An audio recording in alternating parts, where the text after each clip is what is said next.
আর হ্যাঁ, একটা কথা শুনে রাখো মা, মল্লিকাকে তোমরা বলে দিও ওই যদি ওই লোপারটার সঙ্গে মেলামেশা বন্ধ না করে তাহলে কিন্তু আমার সঙ্গে তোমাদের কোনো সম্পর্ক থাকবে না। কথাটা কিন্তু মনে রেখো মা।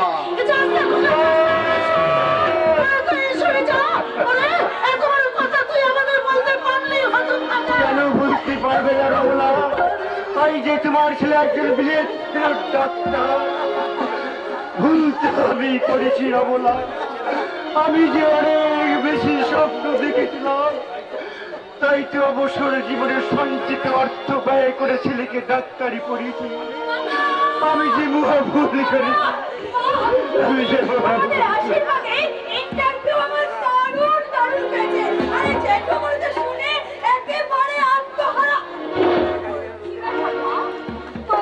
ছলছল করছে। কি হয়েছে বাবা? তুমি এমন ভাবে পাথরের মতো দাঁড়িয়ে আছো, অথচ তোমার চোখে হাজারো জিজ্ঞাসা। কি হয়েছে বলো বাবা, বলো আমাকে, বলো। তার আগে আমার কথার উত্তর তো বলেই। বলো মা, তুমি আমাকে কি জানতে চাও? আমার যদি জানা থাকে আমি তোমাকে সব বলবো। বলো মা, কি জানতে? তাহলে তুই আমার মুখের দিকে তাকিয়ে সত্যি করে বলতো, ওই পরিচয়কে লুকার অরণ্যের সাথে তোর কিসের সম্পর্ক? কি হলো রে মা, মাথা নিচু করে দাঁড়িয়ে গেলি কেন? যা সত্যি তাই তুই বল। বলবো বলবো বাবা, বলবো। কারণ আজ না বললেও একদিন না একদিন তোমাকে বলতেই হবে বাবা। তাহলে তুই বল মা, বল। অরণ্যর সঙ্গে তোর খারাপ সম্পর্ক নেই, সমাজের কাছে তুই আমাদের কোনোদিন ছোট করবি না বাবা, না। তোমার মেয়ে মল্লিকা এমন কোনো কাজ করবে না যাতে যাতে তোমার মাথাতে নিচু হয়ে যায়। তবে তবে একটা কথা কি জানো বাবা, ওই অরণ্যের সঙ্গে আমার যে সম্পর্ক, সেই সম্পর্ক বড় মধুর, বড় স্নেহে, বড় পবিত্র। আর তবু আমি জানতে চাই সেই সম্পর্কটা কি? অরণ্য, ওই অরণ্যকে আমি ভালোবাসি।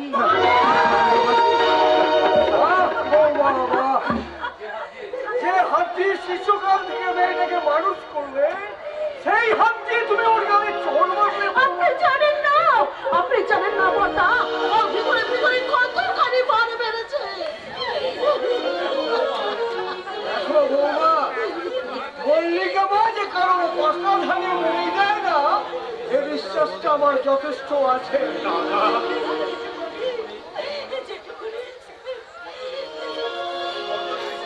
বড্ড লেগেছে আরে মা, যারা কে নিয়ে তুই ভাবিস না। দেখ, ভুল করলে বাবা মায়েরা এরকম একটু আসলে কি জানিস মা, আমি যে তোকে ভীষণ ভালোবাসি, তাই তোর গানের ওই চটটা আমার গানেও আঘাত করবে। যা, খাবার রেডি কর মা, আমি এখনই যাচ্ছি। বুঝতে পারছি, আজ আমি বেশ বুঝতে পারছি আপনার রাজ খারাপে ও আজ মাথায় চড়ে বসেছে। বৌমা কি বলতে চাইছেন উপেন? ওকে জিজ্ঞাসা করো দাদা। আপনি কি জানেন ওই লোফার চরিত্রহীনটার সঙ্গে ওর ঘনিষ্ঠতা কতটা বেড়েছে? বৌমা, কে লোফার কে পরিচয়হীন তা জানার আমার কোনো দরকার নেই। তাছাড়া এটা কি তোমার জানা আছে বৌমা, ওই লোফারটা ছিল বলেই আজ তুমি তাকে লোফার বলে ডাকতে পারছো। সেটা তুমি উপেনের কাছ থেকে ভালোভাবে। হয়তো সে আমাদের উপকার করেছে, কথা সত্য, কিন্তু তাই বলে ওদের এই অন্যায় আপনার তো মেনে নেওয়া যায় না। কেন মেনে নেওয়া যায় না বৌমা? আর কোনো জন্ম পরিচয় নেই বলে। তুমি চুপ করবে?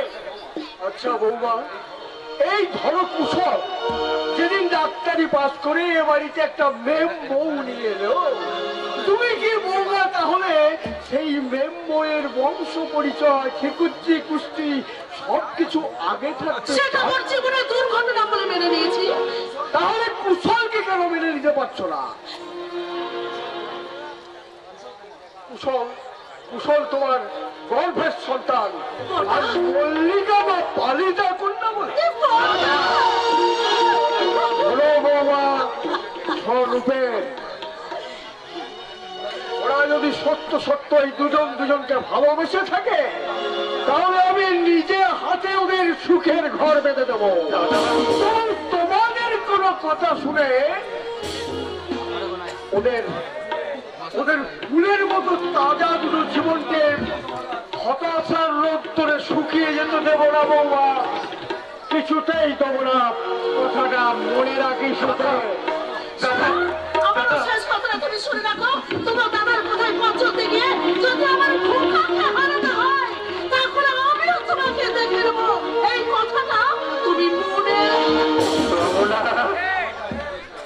আমাকে আর কি দেখবি না বলা? আমি যে তোমাদের সর্বহারা পথের ভিখারি হয়ে গেছি, কিন্তু রমলা যেন আমার শত্রু হয়ে গেল। ওগো ঈশ্বর, তুমি আমাকে বলে দাও আমি এখন কি করবো? এই আমার করা উচিত।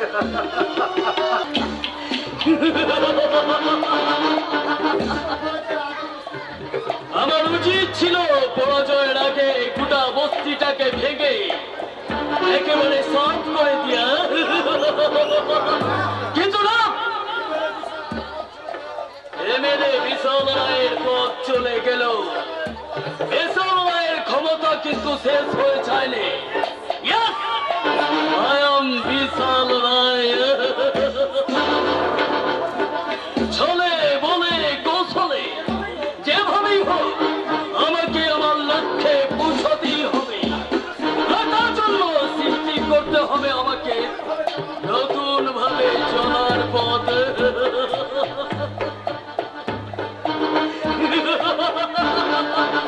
তোমার প্রাণটাই চলে যাবে বাপি, তাই না বাপি? আকাশ, ডোন্ট মাইন্ড মাই ফাদার। তোমার দুঃখ বুকে যন্ত্রণা সহ্য করতে না পারে একটু ড্রিঙ্ক করেছি মাত্র। আকাশ, তুই কিন্তু ধৈর্যের সীমা ছাড়িয়ে যাচ্ছিস। তুমি তো আমাকে ধৈর্যের সীমা ছাড়িয়ে যেতে বাধ্য করেছো বাপি। তোর এত সহজ আমার ছেলে হয়ে মদ খেয়ে আমারই সামনে দাঁড়িয়ে কথা বলতে তোর লজ্জা করলো না? তুই কি ভেবেছিস এমএলএ বিশাল রায় শেষ হয়ে গেছে? Don't mind father. না ফাদার না, আমি এত সহজে তোমার যে মৃত্যু হবে না আমি শিওর। কারণ তোমার চামচেরা কারণে অকারণে যাকে তাকে যখন তখন যেখানে খুশি যেভাবে খুশি পিটিয়েছে, মেরেছে, লুট করেছে। ওই জন্য অত সহজে তোমার মৃত্যু হবে না এই ব্যাপারে আমি sure. Akash, sir, stand up and start it. হ্যাঁ আকাশ, ছেলে হয়ে তুই আজ আমার চেতনার বিকাশ ঘটিয়েছিস। তার আজ আমি তোকে কথা দিচ্ছি, আজ থেকে আমি রাজনীতির চশমা খুলে ফেললাম। হ্যাঁ, তুই দেখিস আকাশ, তোর বাপি এই বিশাল রায় নতুন ভাবে জন্ম নেবে রাধা গোবিন্দের সেবক হয়ে। বাপি, জয় জয় গোবিন্দ, জয় গোবিন্দ। এই অধমকে তোমার সন্তান করে নাও প্রভু। এই মুহূর্তে আমাকে চিৎকার করে বলতে ইচ্ছা যাচ্ছে, ওগো জনগণ, তোমরা আমার বাপিকে ভোট না দিলেও আমি একাই আমার বাপিকে জয়ী করে দিয়েছি। কিন্তু একজনকে তো জয়ী করলে হবে না। এখনো যে আমার সংসার বুথের এখনো একটা প্রার্থী আছে, সে হলো আমার বোন রুমি। তাকে যেভাবেই হোক জেতাতেই হবে, জেতাতেই হবে। হবে আকাশ, হবে। তবে তুই কিন্তু কোনোদিন ভাবিস না এই সেনের অভিনয়ে তোকে আমি বুকে টেনে নিয়েছি বললে আমি লোকটা খুব ভালো হয়ে গেছি। কিন্তু না, এবারে এই বিশাল লড়াই শুরু করবে তার আসল খেলা।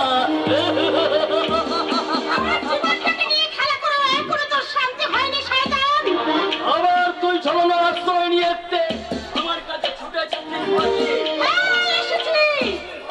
আমি যতদিন বাঁচবো ততদিন আমি ঠিক এমনি করে আসবো।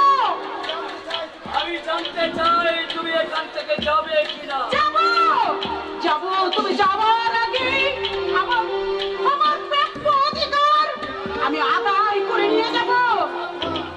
সাবধান, খুব সাবধান। এই এই লোকটা লাল চোখ বের করে আমার দিকে এগিয়ে আসবে না বলে দিলাম। কারণ কারণ কুন্তিকে কিছু করতে আমার কণ্ঠ কিন্তু তোমাকে ক্ষমা করবে না। কিছুতেই ক্ষমা করবে না। এই, কে আছিস? এই পাগলিটাকে ঘাড় ধাক্কা দিয়ে বাড়ি থেকে বের করে দে। মালিক, ওই পাগলিটাকে টানতে টানতে তুই এখান থেকে বের করে দিয়ে যা। এই পাগলি, চল। আমার দিকে এগিয়ে আসবি না বলে দিচ্ছি। পাগলি, আমি পাগলি না, পাগলি তোর মা। আমি তো ইতিহাসের পাতা ছিঁড়ে বেরিয়ে এসেছি। আমি মাতাঙ্গিনী হাজরা। আমি মহাভারতের পাতা থেকে উঠে এসেছি। আমি কুন্তি, কর্ণহার কুন্তি। দাও না গো, দাও না। আমি ধন দৌলত টাকা পয়সা কিচ্ছু চাই না। শুধু শুধু আমার খোকন সোনাকে চাই। দাও না, দাও আমার খোকন সোনাকে আমার বুকে ফিরিয়ে দাও। আমি আমার খোকন সোনাকে বুকে নিয়ে বলবো, আকাশ ঘুমায়, বাতাস ঘুমায়, ঘুমায় রাতের তারা। আমার বুকের মনে ঘুমায় যেন চাঁদের পারা, যেন চাঁদের পারা। আকাশ ঘুমায়, বাতাস ঘুমায়, ঘুমায় রাতের তারা।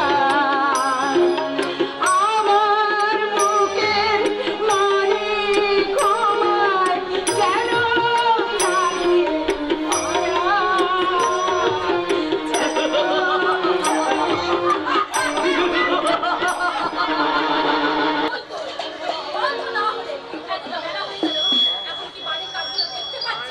এই বৌমা বয়স তো তোমাদের যথেষ্ট হয়েছে।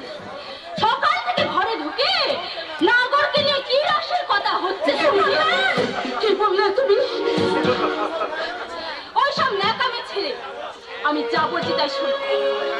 আমার ঘরে খাটের উপর আমার কিছু পার্সোনাল জিনিস বার করে রেখেছি, সেগুলো ভালো করে কেচে পরিষ্কার করে শুকোতে দেবে। আমি এক্ষুনি যাচ্ছি বৌমা, আমি এক্ষুনি যাচ্ছি। শোনো বৌমা, কাল রাত্রে তোমার শাশুড়ির বুকে যন্ত্রণা হচ্ছিল, তাই বলছিলাম কি বৌমা, ওগুলো তোমার শাশুড়িকে না কাটিয়ে যদি লন্ডি করে কাটিয়ে নিতে। মেয়েদের সব জিনিস চেয়ে লোন নীতি দিয়ে কাঁচানো যায় না, সেই জ্ঞানটুকু নেই ওই পুরো ভামের।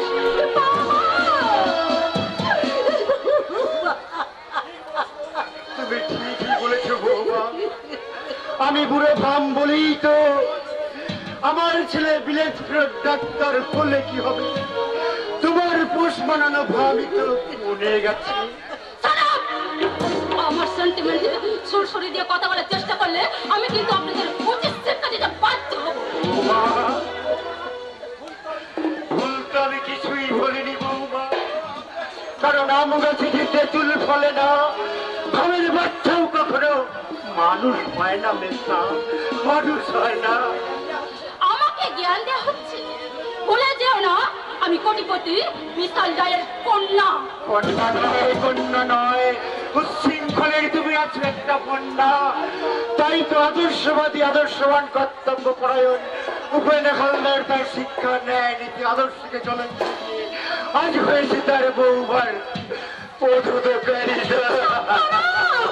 তুমি চুপ করো, তুমি আরে বাক্য মানে এরকম করে বেঁধো না গো, তুমি আরে বাক্য মানে বেঁধো না। শান্ত হবো, কেমন করে শান্ত হবো না বলা, শান্ত যে আমি হতে পারছি না। শুধু এই মুহূর্তেই মনে পড়ে যাচ্ছে কবি সুকান্তর সেই কবিতা, হে কলম তুমি কত ইতিহাস গিয়েছো লিখে, লিখে লিখে ছড়াইয়ে দিয়েছে চতুর্দিকে, তবু ইতিহাস মূল্য দেবে না, এতটুকু কম দেবে না তোমায়, যেন ইতিহাস বড়ই কৃপণ। কত লাঞ্ছনা গিয়েছে লেখকের হাতি, ঘুমহীন চোখে অভিশান্ত অজস্র রাতি, তোমার গোপন নশ্বরতাই তো ফসল ফলাই, বহু সাহিত্য বহু কাব্যের বুকের তলায়। আবার কবিতা, না বৌমা না, অবসর প্রাপ্ত হলেও সারাটা জীবন আমি শিক্ষকতা করেছি, তাই শিক্ষক হিসাবে সমাজ আমার যথেষ্ট শোনাও আছে। তাই বলছি বৌমা, তোমার ওই পায়ের যেতে বইয়ে তোমার এই অক্রম শ্বশুরের সুনামে কলঙ্কের কালে বাঁচিয়ে দিও না বৌমা, কলঙ্কের কালে বাঁচিয়ে দিও না। এক পয়সা রোজগার করার মুরদ নেই, তার আবার সুনাম। আমার কথা মতো না চললে এই চুপিয়ে না সাবধান ধনী ফুলানি। সেই দামি চটিটা আমার বাবার কালে না মেরে তোমার বড় লোক বাবার দামি কালে মারলে মানাবে ভালো। তোমার বৌমার কাছে কি এমন অপরাধ করেছো যে আজ তোমাকে জুতো তুলতে হাত তোলে? বলো বাবা, বলো, তুমি চুপ করে দেখো না। বলো মা, বলো, কি করেছো ওই বড় লোক বেটি? মুখ সামলে কথা বলবি শয়তানি। হ্যাঁ, আমি শয়তানি। এই শয়তানি বলেই তো তার রূপের আগুনে আমার ভাইটাকে জ্বালিয়ে পুড়ে ছাই করে দিয়ে তার কাছ থেকে আমাদের সরিয়ে গিয়েছে। না না মা, না, আর এত বড় অধ্যক্ষ, এত বড় স্বেচ্ছাচারিতা তোমরা মুখ বুঝে সহ্য করলেও আমি কিন্তু মুখ বুঝে সহ্য করবো না। কি করবি? হ্যাঁ হ্যাঁ বাবা, হ্যাঁ, আমি তোমার মেয়ে মল্লিকা। সেই ঈশ্বরের নামে প্রতিজ্ঞা করে আমি বলছি, এই কুশলকে আমাদের জীবন থেকে ছিনিয়ে নিয়েছে নিয়ে, কিন্তু আমার সামনে আমার বাবা আমাকে কিন্তু অপমান করলে আমি কিন্তু নীরবে সহ্য করবো। কি করবি সেটা? কি করছি সেটা সময় খুলে বুঝতে পারবেন মেম সাহেব। আমি পারতাম যে তোমার ওই চটির সঙ্গে হাতটা মুচড়ে ভেঙে দিতে, কিন্তু না, এবারের মতো তোমাকে দয়া করে আমি ছেড়ে দিলাম। ঠিক আছে, তোর সাহস আর তেজ যদি না আমি ভাঙতে পারি, আজ কুশল আসুক, তাহলে তুই শুনে রাখ বড় লোকের বেটি, ওই কুশল তোর কাছে খুব একটা বড় কিছু হলেও সে কিন্তু আমার কাছে ছোট্ট ভাইটি আছে। তাই প্রয়োজন করে তাকে আমি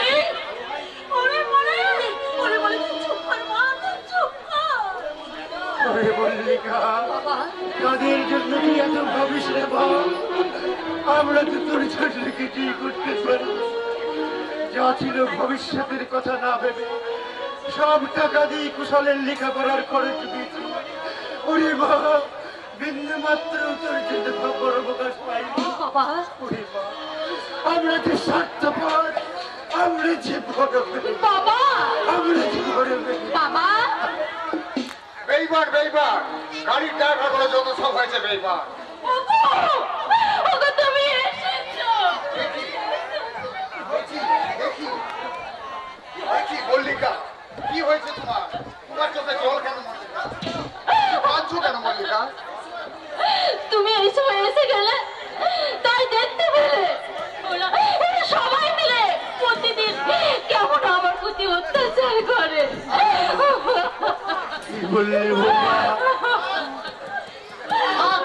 তোমাদের সোহাগ দেখাতে হবে না, সোহাগ। তোমাদের আমি হারে হারে চিনে গেছি। তুই কাকে কি বলছিস? উনি যে তোর বাবা। যে সংসারের কর্তার উপস্থিতিতে একজনকে দিনের পর দিন, রাতের পর রাত চোখের জল ফেলতে হয়, অত্যাচারে জর্জরিত হতে হয়, সেই সংসারের কর্তাকে আমি বাবা বলে মানি না। কথা শোনার পর তো আমাকে মৃত্যু দিলে না ঠাকুর? এই কথা শোনার আগে তুমি আমার মৃত্যু দিলে না কেন? তুমি তো আমার কথা বিশ্বাসই করো না, আজ নিজের চোখে দেখলে তাই তো তুমি বিশ্বাস করলে। ও মা, তুমি তো একজন নারী, নারী মানি তো মায়ের জাত। এত বড় মিথ্যে কথাটা তুমি বলতে পারলে বৌমা? তুমি বলতে পারলে?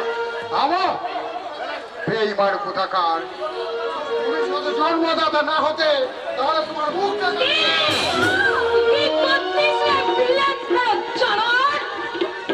মল্লিকা। সাথে নামে কথা বল। আমাকে দিদি বলতে যদি তোর শোনা মনে লাগে তাহলে বলিস না, কিন্তু যে মুখটা দিয়ে আজ তুই বাবাকে বেইমান বিশ্বাসঘাতক বলছিস, সেই মুখটা ফুটিয়ে তুলেছে তোর এই বাবা, তোর এই শাশুর বিশাল নাই নয়। মল্লিকা, নেহাত আমি তোকে এই হাত দিয়ে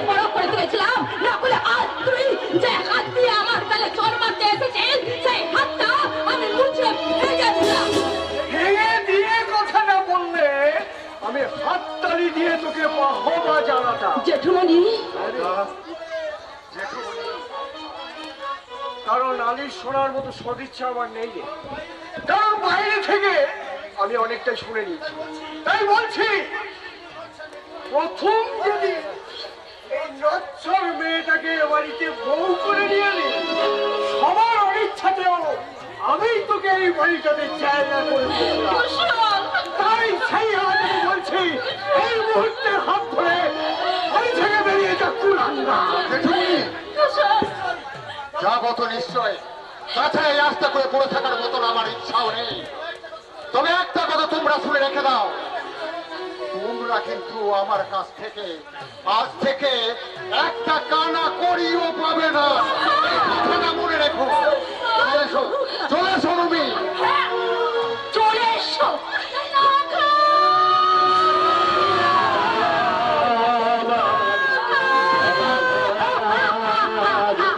সখী পাখি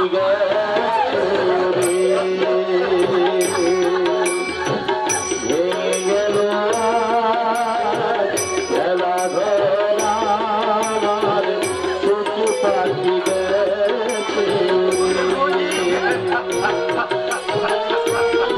তুই ডাকো বারে বারে, তুই ডাকো বারে বারে, ফিরিবে না জেগে ঘরে, ভেঙে গেছে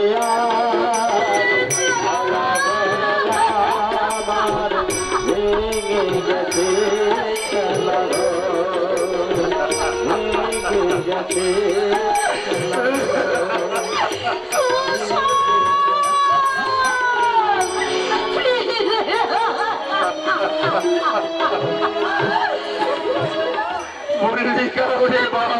ওরে মা, আমার নারীর বদল ছিঁড়ে গেছে যা, কিন্তু তোর উপর আমি যে অত্যাচার করেছি তার জন্য তুই আমাকে ক্ষমা কর। মা, এখানে কি হচ্ছে? মা, এখানে কি হচ্ছে? মা, মা কখনো সন্তানের প্রতি কোনো খারাপ ব্যবহার করতে পারে মা? এবার আমাদের এই অচল সংসার চলবে কি করে দাদা? তার জন্য তোরা কেউ ভাবিস না দাদা। হ্যাঁ রে, আমাদের এই মল্লিকা মা খুব শীঘ্রই মেদিনীপুর থানার ওসি হয়ে জয়েন করছে।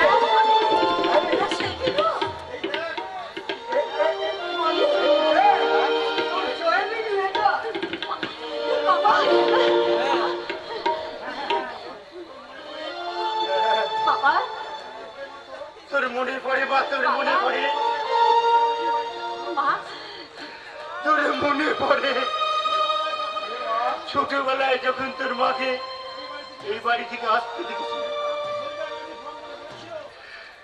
সেদিন বলেছিল বড় হয়ে তোমার মতো একদিন জিনিস হবে, কিন্তু আমার এই হলো, শেষ পর্যন্ত আমার এই পরিণতি হলো। হ্যাঁ রে মা, এতগুলো ঈশ্বর তোর মুখের দিকে তাকিয়েছে, জেঠুমণি,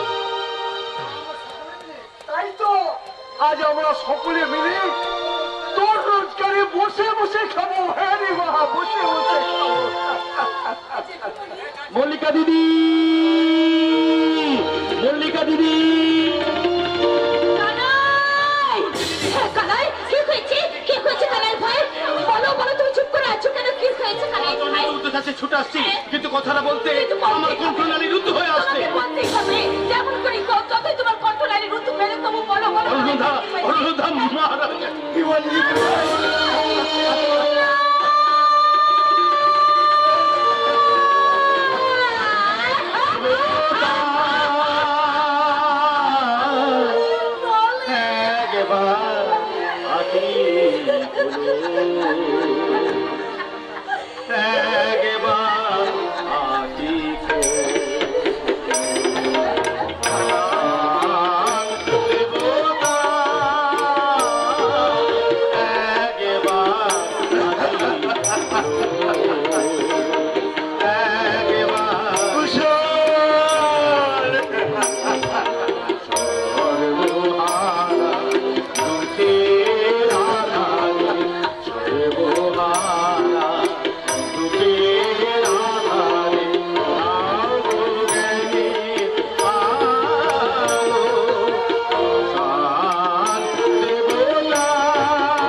গভীর অরণ্যে, কিন্তু মল্লিকা এই হতভাগ্য অন্যের জন্য তার হৃদয়ে একটা বড় জায়গা করে রেখেছিল।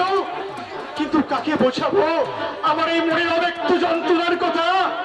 মল্লিকাকে যে আমি বড় ভালোবাসি, তাই তাই আমার মতো একটা পরিচয়হীন মেয়ে জন্মার জন্য তার ফুলের মতো জীবনটা নষ্ট হয়ে যাক আমি আমি চাইনি।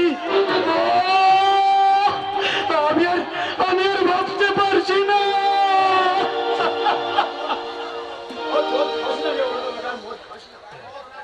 মদ না খেলে আমি সে বাঁচতে পারবো না সিরাজ চাচা। মদ না খেলে আমি কেমন করে ভুলবো আমার অতীতের ভালোবাসার স্মৃতিচিহ্ন গুলোকে? মদ না খেলে কেমন করে আমি ভুলে থাকবো আমার ভালোবাসার প্রতিমা মল্লিকাকে?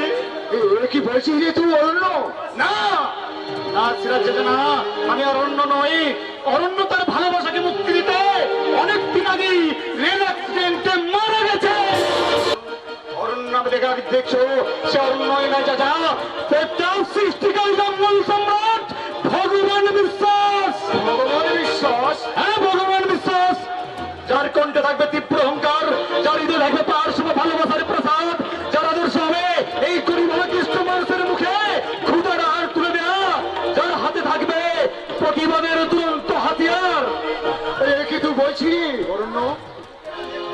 তোকে না দেখতে পেয়ে মল্লিকা মায়া যে পাগল হয়ে যাবে রে। জানি চাচা, আমি জানি আমাকে দেখতে না পেলে মল্লিকা হয়তো খুব কষ্ট পাবে, হয়তো মনে মনে আমাকে ঘৃণাও করবে। তাই তো মল্লিকার কাছে অরণ্যকে মৃতপ্রায় করতে একটা রেল অ্যাক্সিডেন্টে ডেড বডির পিছনে আমি একটা আমার নাম ঠিকানা লেখা চিঠি ঢুকিয়ে দিয়ে আমি এই জঙ্গলের মধ্যে আত্মগোপন করেছি। কিন্তু মল্লিকার মায়া তো এইভাবে ছাই করে দিস না বাবা। দিলাম চাচা, দিলাম, কিন্তু কেন দিলাম তুমি জানো চাচা? মল্লিকাকে যে আমি বড় ভালোবাসি, তাই আমার মতো একটা মেয়ে জন্মার জন্য তার ওই ফুলের মতো সুন্দর জীবনটা তার শুভাঙ্কিকদের কাছ থেকে দূরে থাক তা আমি চাইনি। তাই শত কষ্টের বসা বুকে নিয়ে আজ আমি এই কাজ করতে বাধ্য হয়েছি চাচা। তুমি বলতে পারো চাচা, বলতে পারো কেন আমার নামের শেষে কোনো পদবি নেই?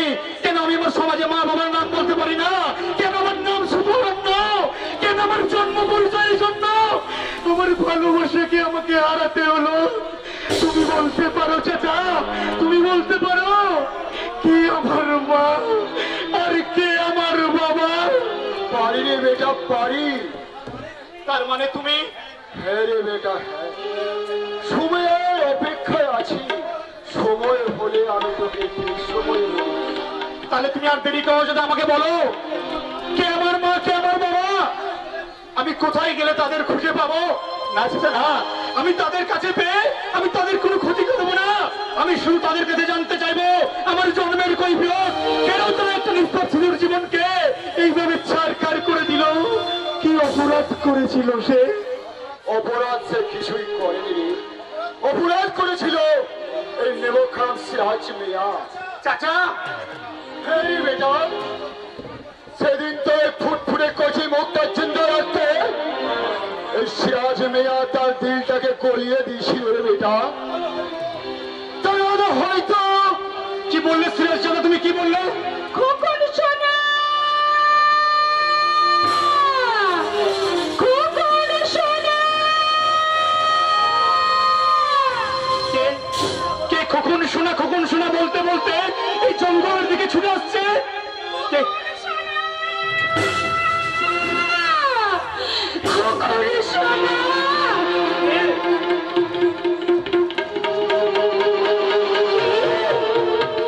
তুই বাচ্চা আমার মুখের দিকে তাকিয়ে তুই কি দেখছিস? কি দেখছি আপনার এই মুখখানা আর ভাবছি না না না না না, আমার এই মুখ অনেক দিন আগেই তো পুড়ে গেছে। কিন্তু আপনি এই গভীর জঙ্গলে কেন এসেছেন মা?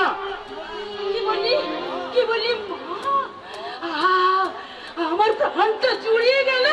বললে বাচ্চা, বললে আরেকবার, আরেকবার তুই আমাকে মা বলে ডাক বাবা। না, ওই মা শব্দটা আমার কাছে ঘৃণার। যে মা জাতি তার কামনা চৈত্য বাসনা করতে এক সন্তানের জন্ম দিতে পারে, সেই মা জাতিকে আমি ঘৃণা করি, ঘৃণা করি, ঘৃণা করি।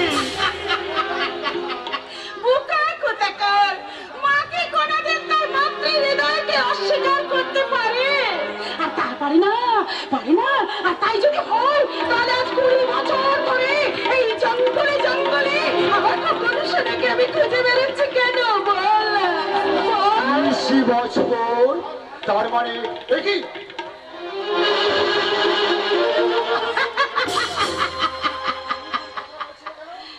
কি হলো? এই এই লোকটা, তুমি কোনো কথা বলছো না কেন গো? বলো না, বলো বলো, দেখেছো দেখেছো আমার সেই খোকন সোনাকে দেখেছো? বলো না, বলো দেখেছো, বলো। জানো জানো তো, আমার খোকন সোনা ভূমিষ্ঠ হওয়ার পর মা বলে যখনই ডেকেছিল না, তখন তখন আমার স্বামী আমাকে বিয়ে করার ভয়ে আমাদের গাড়ির ড্রাইভার সিরাজকে আমার খোকন সোনাকে দিয়ে আমাকে বললো।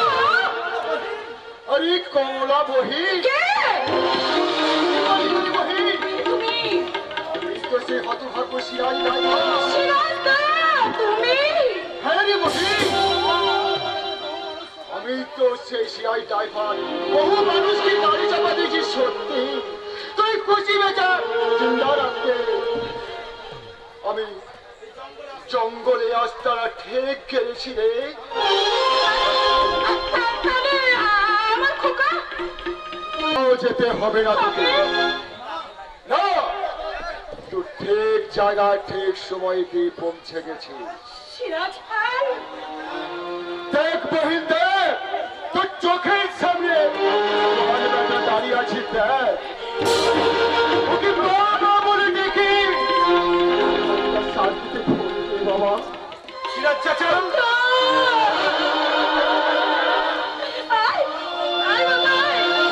এই মায়ের মুখে চাই ঝাঁপিয়ে পড়। হ্যারি আমি সাক্ষী, এই তোর কত ভাগিনী মহারে। যা ওকে দেখে বাবা বলে ওই মুখটাকে শান্তিতে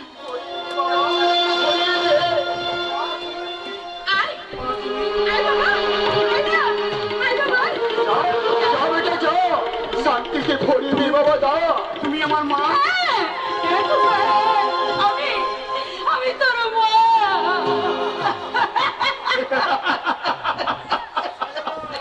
আজ আমার আনন্দের কোন অস্ত্র নেই, কিন্তু কেউ কি একবার ভেবে দেখেছে এই মা শব্দটা কত ছোট, কিন্তু তার অর্থ কত বড়?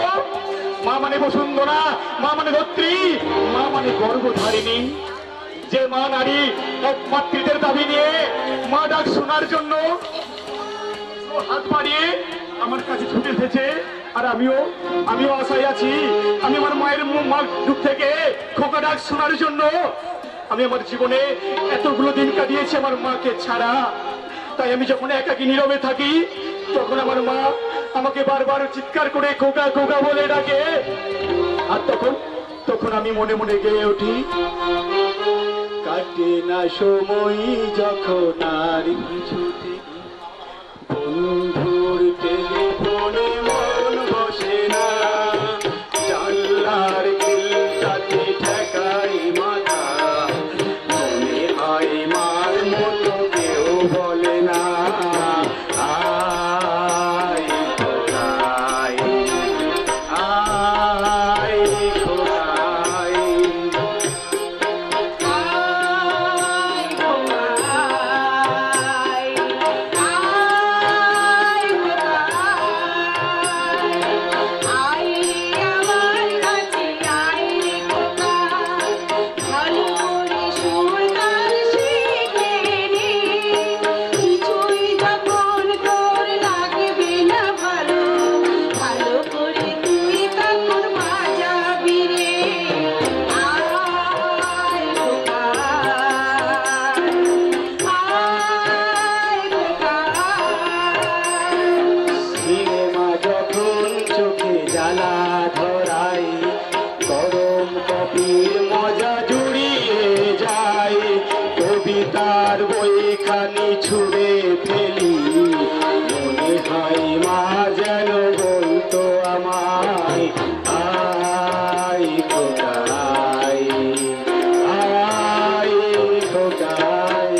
সহজে সন্তান বলে মেনে নিলেও আমি তোমাকে কিন্তু এত সহজে মা বলে মেনে নিতে পারবো না।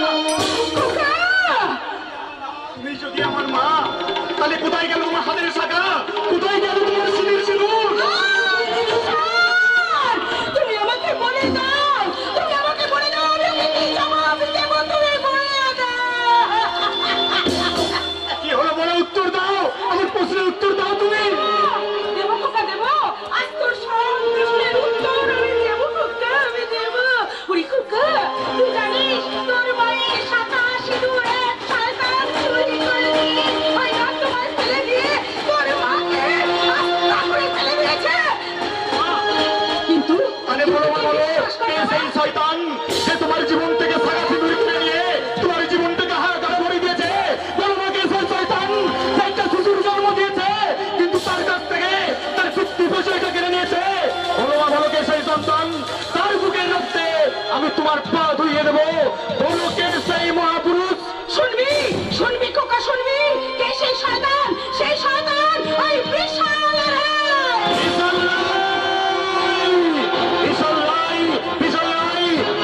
তুই তোর মৃত্যুর জন্য প্রস্তুত হ।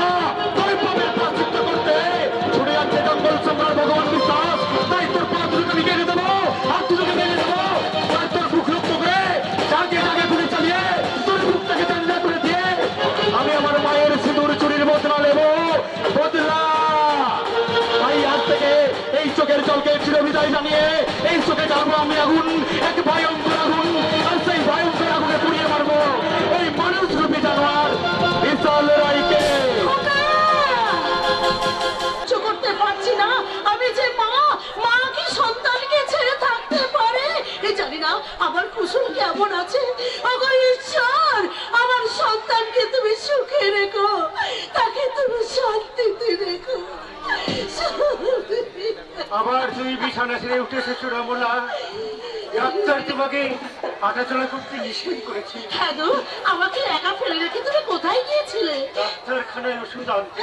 ও ওষুধের আমার রোগ সারবে না গো। তুমি বৃথাই চেষ্টা দেখো মা, করছো। দেখো আমি আমি তোমাকে বলছি মা, হয় ডাক্তারের পরামর্শ মতো না চললে, ঠিক ভাবে না ওষুধ খেলে তুমি আবার অসুস্থ হয়ে পড়বে। আর আমাদের এই দুরবস্থা দেখেই ওই বড় লোকের পেটে হাততালি দেবে না। মা না, তুমি আমাকে ওর কাছে তুমি হেরে যেতে দিও না। এখন লক্ষ্মী সোনার মতো ওষুধটা খেয়ে একটু বিশ্রাম নেবে, দেখবে সব ঠিক হয়ে গেছে। আর তাছাড়া আর কেউ না জানলেও আমি তো ভালোভাবে জানি যে কুশল আমাদের ছেড়ে বেশি দিন সে দূরে থাকতে পারে। হ্যাঁ, তুমি দেখে নিও মা, ও ঠিক একদিন না একদিন ওর ভুল ভাঙলে ও আমাদের কাছে ফিরে আসবে। মা কলকাতা থেকে ফেরার পথে ওর নার্সিংহোমের ঠিকানা নিয়ে আমি এলাম। তবে আমি জানলাম ওর নার্সিংহোমে যায়নি, তাই ওখান থেকে ওর ফ্ল্যাটের ঠিকানাটা আমি নিয়ে এলাম। আরে আরে কি বললো আমার কুশল? নিশ্চয়ই আমাদের সকলের খবর নিয়েছে। না রে দিদি না। আরে তোদের কোনো কথাই সে জিজ্ঞাসা করেনি। আরে এতে কান্নার বা দুঃখের কি আছে জামাই বাবু? আরে আমার মনে হয় কুশল তার শ্বশুরের প্ল্যানটা ধরে ফেলেছে, তাই সে বাড়ি থেকে চলে যাওয়া সে অনুতপ্ত। হ্যাঁ, তবে আমার মনে হয় মল্লিকা কেউ খুব ভালোবাসে, তাই মল্লিকা যদি একবারে গিয়ে কুশলকে বলে ও নিশ্চয়ই ফিরে আসবে। মল্লিকা, হ্যাঁ রে মল্লিকা, হ্যাঁ। আরে বেচারি বইয়ের কথা শুনে আরে বাড়ি থেকে বেরিয়ে গেলে কি হবে? আরে বৌমার মুখে তো আমি শুনলাম ভালোভাবে কথা বলছে না আর খাওয়া দাওয়াও করছে না। হ্যাঁ, শুনলাম যে নার্সিংহোম বন্ধ করে আর শুধু মদের বোতলে চলে গেছে। কি বললি ঈশ্বর? আমার কুশল মদ খাচ্ছে। না আমি যাবো। ওরে ঈশ্বর, তুই আমাকে আমার কুশলের কাছে নিয়ে চল। আমি তার পা দুটো ধরে বলবো, ওরে কুশল, তুই আমার সাথে বাড়ি ফিরে যা। বাধা দিও না, তুমি বাধা দিও না। আমার ছেলে নরক যন্ত্রণা সহ্য করছে, আর মা হয়ে আমি সেই যন্ত্রণা আমি সহ্য করতে পারছি না গো। আমি সহ্য করতে পারছি না। হ্যাঁ, শুনলি শোন, হরগাড়িতে ফল শুভ হয় না। আরে আমি যখন আছি, আরে তখন তোর কোনো চিন্তা নেই। ঈশ্বর, আরে তোর শরীর খারাপ, আরে তাছাড়া কলকাতায় যাবি কি করে? আর তাছাড়া কুশলের এখন মাথা ঠিক নেই। আরে তোকে দেখলে হয়তো সে অসন্তুষ্ট হতে পারে। কি বলিস? ছেলে হয়ে মাকে অসন্তুষ্ট করবে? হবেই তো এ কথা বলছি না, তবে হতেও তো পারে। ঈশ্বর, হ্যাঁ, তার চেয়ে আমি বলছিলাম কি, মুখেও যাই বলুক না কেন, একমাত্র মানে এবং ভয় করে আমাদের এই মল্লিকাকে। তাই তাই মল্লিকাই তো পারবে ওকে ফিরিয়ে আনতে। এই মল্লিকা! হ্যাঁ, আমাদের মল্লিকা। আমি যাবো মা, আমি নিশ্চয়ই যাবো তোমার এই জ্বলন্ত বুকে শান্তির বাড়ি সিঞ্চন করতে। আমি অবশ্যই কুশলকে ফিরিয়ে আনতে যাবো। হ্যাঁ, চল চল।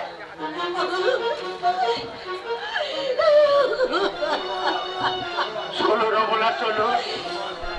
এবার আমরাও সময় থাকতে বেরিয়ে বেরিয়ে চলো। কোথায় যাবে গো? তুমি কোথায় যাবে? এই অসুস্থ শরীর নিয়ে তুমি কোথায় যাবে বলতে পারো? মুক্ত ভিঙ্গের মতো যেদিকে দুটি চোখ যায়, সেই দিকেই আমরা এগিয়ে যাব। পথে এই গাছতলায় রাত্রি কাটাবো। প্রয়োজন হলে আদর্শবান শিক্ষক উপেন হালদার তার ন্যায় নীতিশকে বিসর্জন দিয়ে স্টেশনে স্টেশনে কুলিগিরি করবো। নয়তো বাবুদের কাছে দিয়ে বলবো, বাবু মশাই, আমি একজন হতভাগ্য বিলেত ফেরত ডাক্তারের বাবা, দয়া করে আমাকে কিছু ভিক্ষে দিন বাবু মশাই, কিছু ভিক্ষে দিন। ওগো, তুমি চুপ করো। একটিবার তুমি চুপ করো।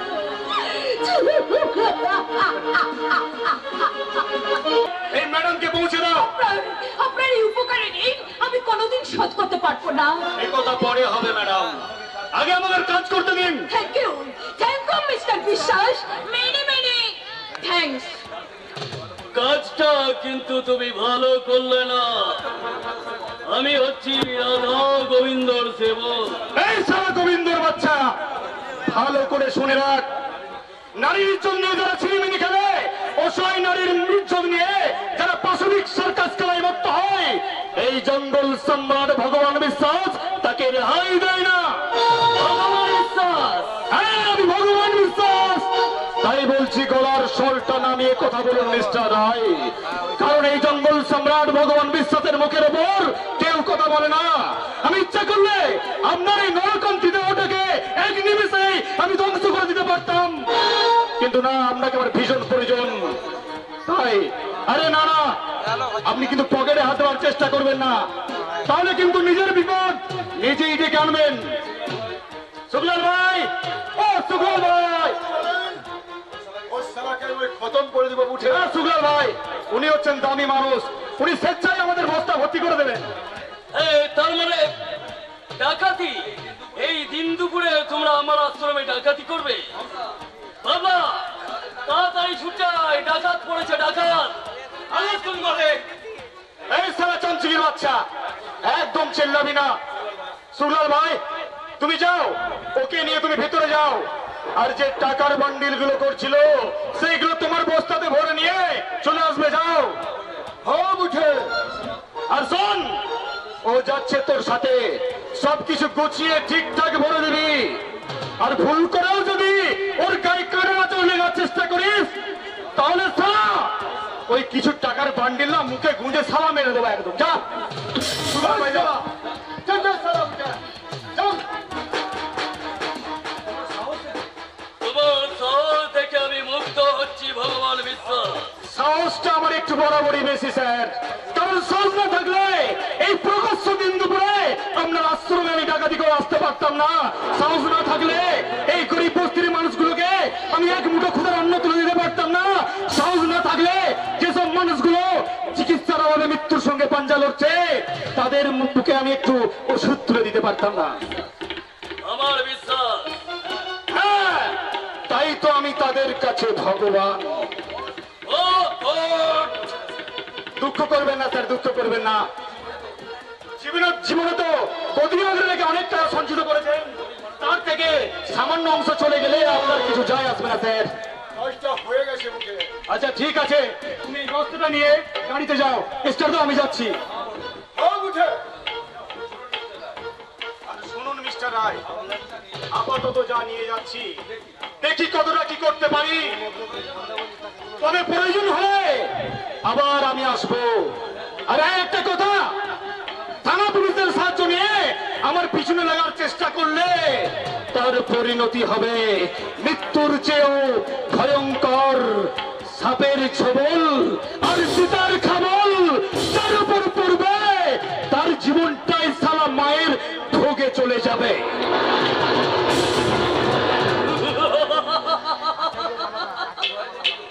জয় গোবিন্দ।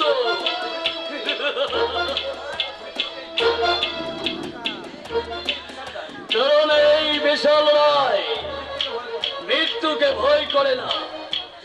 চালাকি করে তুমি যে টাকার বন্ডিল গুলো নিয়ে গেলে ভগবান বিশ্বাস, আসলে সেগুলো আসল টাকা নয়, ওসব জাল টাকা। ওসব জেনে বুঝে এসেছিল স্যার। এই তার মানে জান নোট বন্ড একটাও নেয়নি। আমি আপনার এখন খুঁজে খুলেছি। আরে খুঁজে দেওয়া আপনার গোপন লোক, আর খুঁজে দেওয়া তার চাবিকারি খুঁজে যাই না। গোপন লোকার? হ্যাঁ স্যার, জানি যে গুপ্ত লোকারের আসল মাল। না, বিশ্বাস নয়, আমি নিজে থেকে দেখাশুন স্যার। লোকার খোলা পাল্লা ক্লাস এই কিন্তু আমি ভেবে পারছিলাম যে গুপ্ত লোকারের কথা আমি আর আমার গোবিন্দ ছাড়া কেউ জানে না। সেই লোকারের সন্ধান ওরা জানলো কি করে? সেটা তো ভাবছি স্যার, কি করে জানলো? না না না, আর দেরি নয়, যেভাবেই হোক ওই ভগবান বিশ্বাসকে অ্যারেস্ট করাতে হবে। আর তার জন্য এই মুহূর্তে আমি চললাম থানায়। হয়ে গেল, এখনো ঈশ্বরের পাত্তা নেই। কিন্তু এই মুহূর্তে আমি ঈশ্বরের কথা ছাড়া আর কারোর কথা ভাবতে পারছি না, কারণ ঈশ্বর যে আমার মনের সব জায়গাটা চুরি করে নিয়েছে। তাই তাই তো আজকে ঈশ্বর এলে আমি ওকে বলবো। আর বলতে হবে না রবি, আর বলতে হবে না। আজ আমি সব দিক থেকে তৈরি হয়ে এসেছি। তুমি কি হলো, কথা বলবে না? তুমি যে এতটা ননসেন্স তা আমি আগে জানতাম না। আরে কি করবো ডার্লিং বলো তো? আরে আগের কাজ তো আগেই করতে হবে। আর কত কষ্ট করে কুশলকে ম্যানেজ করে এই ফ্ল্যাটটা নিলাম, আর তুমি কি না অতটা টাইম লস করে আমার রিল্যাক্সের ইমেজটাকে লস করে দিচ্ছ। I am very sorry darling, I am very sorry. আরে আমি তোমাকে কথা দিচ্ছি আর কোনো দিন আমার লেট হবে না। ও মাই ডার্লিং। এই জানো রবি, জানো তোমার এই রসালো ঠোঁটের ফাঁকির মিষ্টি হাসি মাঝে মাঝে না আমাকে পাগল করে দেয়। আর কি মনে হয়? কি মনে হয়? আর আমারও কি মনে হয় জানো? কি মনে হয় তুমি জানো? सर से वो सर से जो धीरे धीरे पागल हमारे में धीरे धीरे सर से जो धीरे धीरे पागल हमारे में धीरे धीरे तेरी दुनिया बदल गई।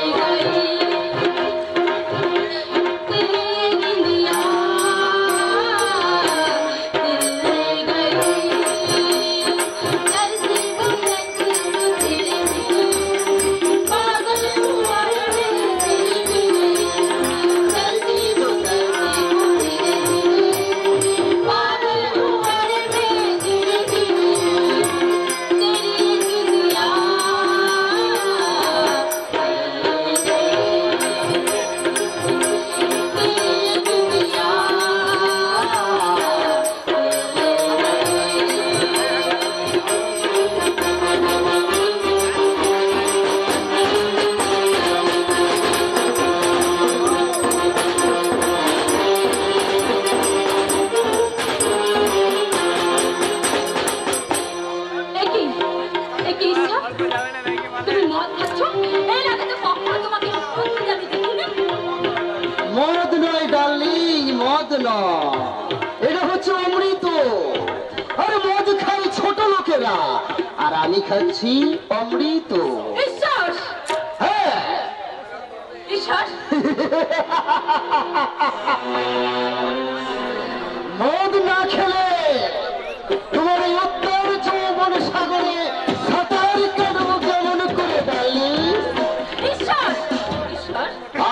শুভ মুহূর্তে আমি একটা একটা করে ছিনিয়ে নেব। ঈশ্বর, ঈশ্বর, Yes!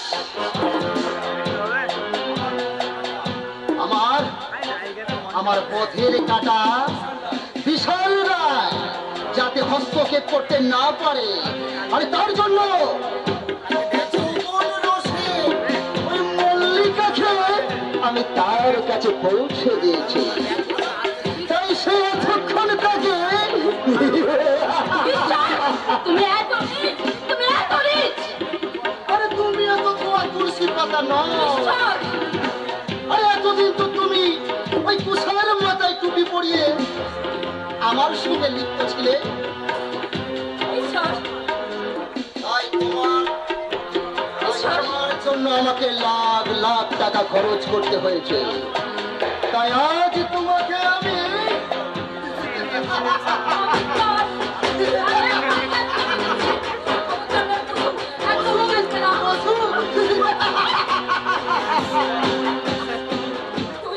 আমার জীবনটাকে শেষ করে দিয়েছিস। তোর এই শয়তানি থেকে আমি ঘর থেকে বাইরে বেরিয়ে আসতে বাধ্য হয়েছি।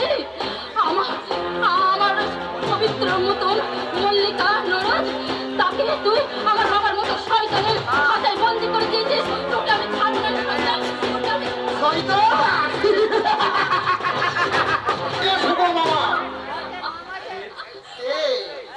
ও কুশল, কুশল, আমি কুশল, তোমার মতো শয়তানি বাবা আমি মৃত্যুদূত। বাঁচাও কুশল, ওরে হতভাগা। আরে আমাকে শুকুনি বলার আগে তুই রূপবতী বউটাকে ভাগাড়ের পচা গরু বল। কারণ ওই ভাগাড়ি পচা গরু পড়লে আর তবেই তো শুকুনি ছিঁড়ে ছিঁড়ে খায় নাকি। শয়তান, তোমার অনেক কুটকৌশল আমি নীরবে হজম করেছি, কিন্তু আর নয়, এবার আমার হাতেই তোমার মৃত্যুদূত।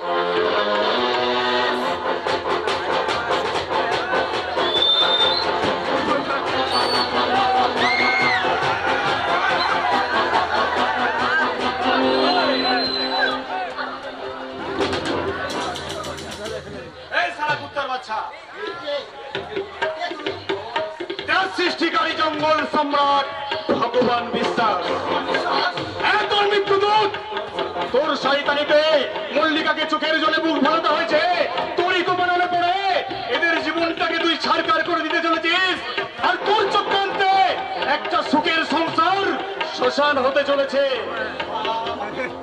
আমাকে তুমি ক্ষমা করে দাও। বেশ, এবারের মতো তোকে আমি ক্ষমা করে দিলাম।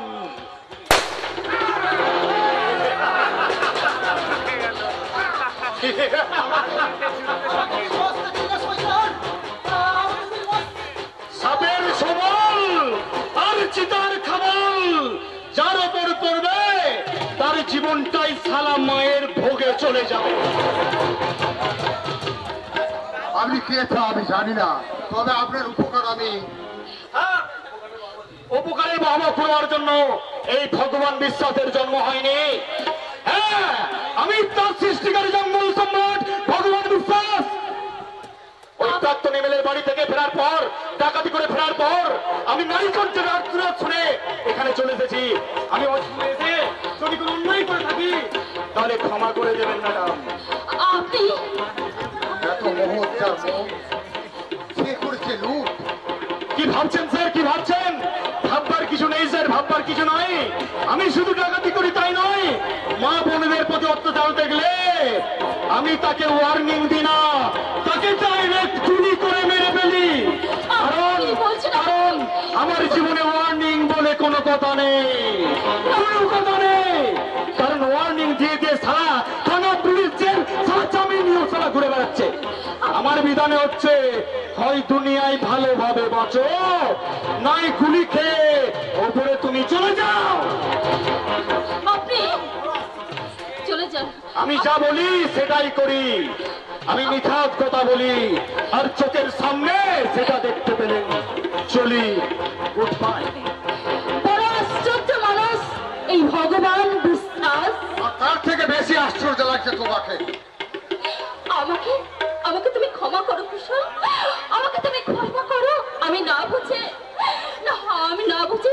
কাছে অনেক অনেক অবিচার করেছি। তোমার ভাই আমাকে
ভালো ভালো খাবার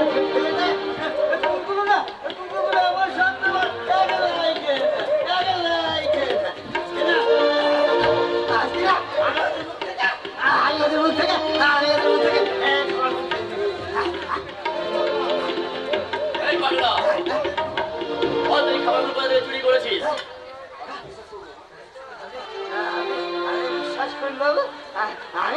আমি চুরি করে নিব। চুরি করেছিস? খাবারগুলো পেলি কোথা থেকে? সে কথা তোমাকে তো আমি বলবো না বাবু। তোমাদের মতো ভদ্র লোকেরা ক্ষুধার্তের মুখে একটু অন্ন তো তুলে দিতে পারো না? অসহায় নিরস্বদের মুখে আশ্রয় দিতে পারো না? তাহলে কেন কেন আমি তোমাকে জবাব দেব? আমি আবার এই খাবারের ঠোঙা কোথা থেকে পেয়েছি? জবাব তো তোমাকে দিতেই হবে, আর তা না হলে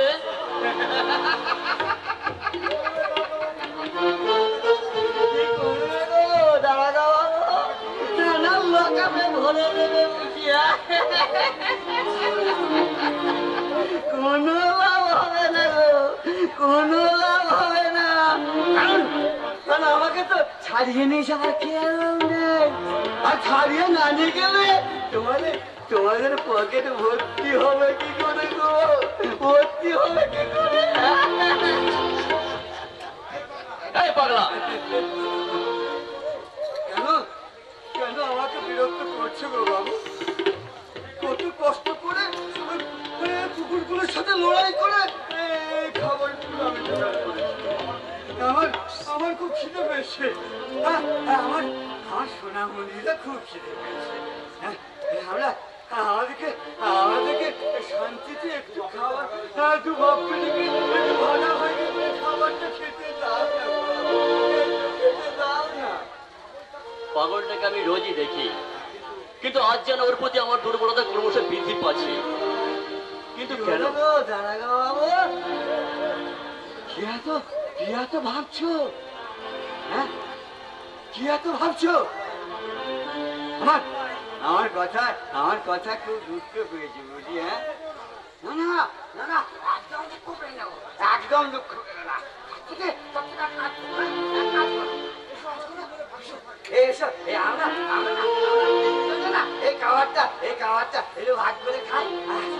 আশ্চর্য মানুষ, কিন্তু আর একজনকে আচ্ছা বোকা মানুষ তো তুমি, আচ্ছা বোকা মানুষ তো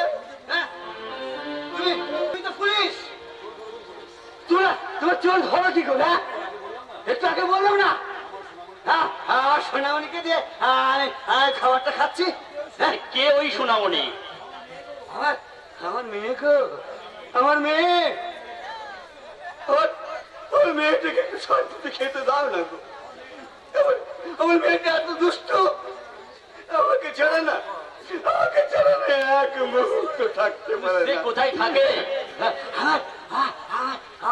আমার এই বুকে, আমার এই বুকে বুকে থাকে থাকে, আমার এই বুকের মধ্যে আমি লুকিয়ে রেখেছি।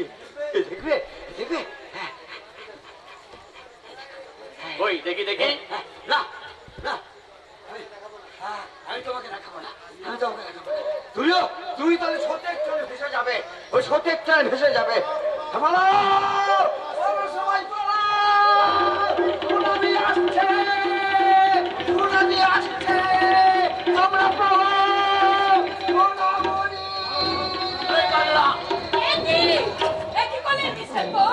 একজন সহায় সম্মানশীল পথের উন্মাদকে আপনি এইভাবে মানলেন কেন?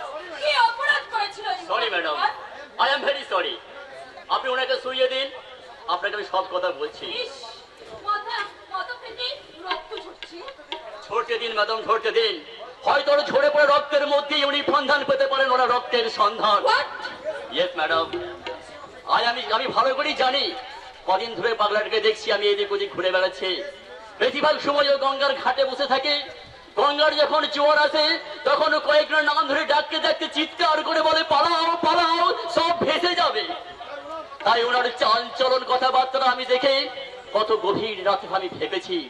তাই ভাবলাম আমার সেই ভাবনার সুবর্ণ সুযোগ আমি আজ কাজে লাগাই। সুবর্ণ সুযোগ? আপনি হয়তো জানেন না ম্যাডাম, আমি পুলিশে চাকরি করলেও মানুষের উপকার করাটাই আমার ব্রত। আমি শুধু একজন পুলিশ অফিসার নয়, তার সঙ্গে আমি একজন মানসিক ডাক্তারও বটে। Madam, I am medicine of psychiatric. আমি একজন মানসিক রোগীর ডাক্তার। মিস্টার কর আপনি? তাই ওনার মাথায় লাঠি মেরে আমি আমার চিকিৎসার পদ্ধতিটা শুরু করতে চাইলাম। ম্যাডাম, মনে হচ্ছে ওনার জ্ঞান ফিরে আসছে। ওনাকে শক্ত করে ধরুন, তারা হয়তো বিকট মূর্তি ধারণ করতে পারে। দেখি দেখি, আমি কোথায়, আমি কোথায়, আমাকে তোমরা ছেড়ে দাও, আমাকে আমি চুরি করিনি, বিশ্বাস করো, আমি চুরি করিনি গো, আমি চুরি করিনি। আমার হাতে তো রক্তের কোথা থেকে। আপনার কিছু ভাবতে হবে না, আমরা আপনাকে সঠিক জায়গায় পৌঁছে দেবো। এখন বলুন তো, আপনার কি কিছু মনে পড়ছে? বলুন বলুন, আপনার কিছু মনে পড়ছে? সেই আন্দামান শহর, মল্লিকা হোটেল, সুনামির তাণ্ডব, যমুনা, সোনামণি। আকাশে তো ঠিক কথাই বলেছে মা, সত্যি আমি অপরাধী, মামা চক্রান্তি। আমি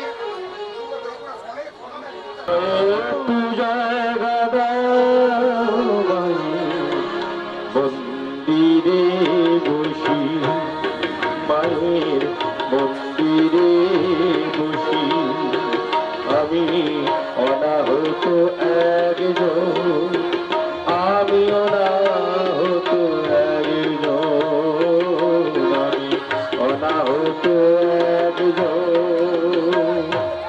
অনেক দোষতে দোষী, আমার একটু জায়গা দাও, মন্দিরে বসি, মায়ের মন্দিরে।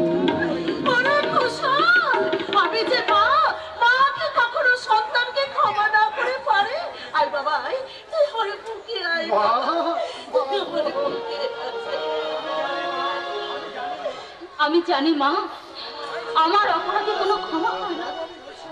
তবু আমি বলছি মা, কাকা, আমি যদি আপনার মেয়ে হয়ে এই অন্যায় করতাম, আপনি কি আমাকে ক্ষমা করতেন না? কি গো, তুমি আমার পাষাণের মতো চুপ করে দাঁড়িয়ে আছো কেন? ওরা ভুল করছে, ওদের ক্ষমা করি, ওদের তুমি কাছে টেনে নাও। ঘরের ছেলে ঘরে কিসের পিছুতে, এ তো আনন্দের কথা।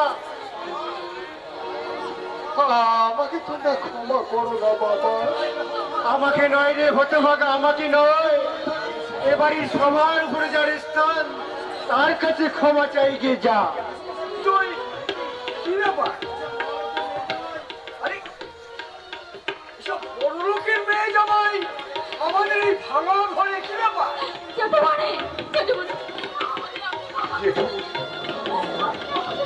দাদা ওরা ছেলে মানুষ, ওদের ক্ষমা করে দিন। দর্শকবৃন্দ, আপনারা দেখছেন বিলেত ফেরত ডাক্তার এবং তার মেয়ে বউ এই হতভাগ্য বটগাছটাকে ঘৃণার অবজ্ঞায় দূরে সরিয়ে দিয়ে রাজ অট্টালিকার সন্ধানে ওনারা বেরিয়েছিল। কিন্তু আজ কবি দিশেহারা মাইকেল মধুসূদন দত্তের মতো গ্রামে ফিরে এসে আবার সেই ক্ষেতধারা বটগাছটার নিচে আশ্রয় নিতে চাইছে। এখন আপনারাই বলুন, বটগাছের কি কর্তব্য, কি করা উচিত? বর্দা, বর্দা, ওরা শিশু, ওদের আপনি ক্ষমা করে দিন বর্দা। বোকা কোথাকার।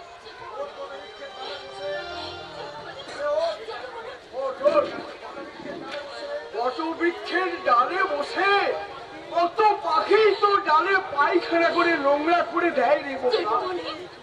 কিন্তু তাই বলে কি বটবৃক্ষটার অভিমান করা চলে রে বোকা?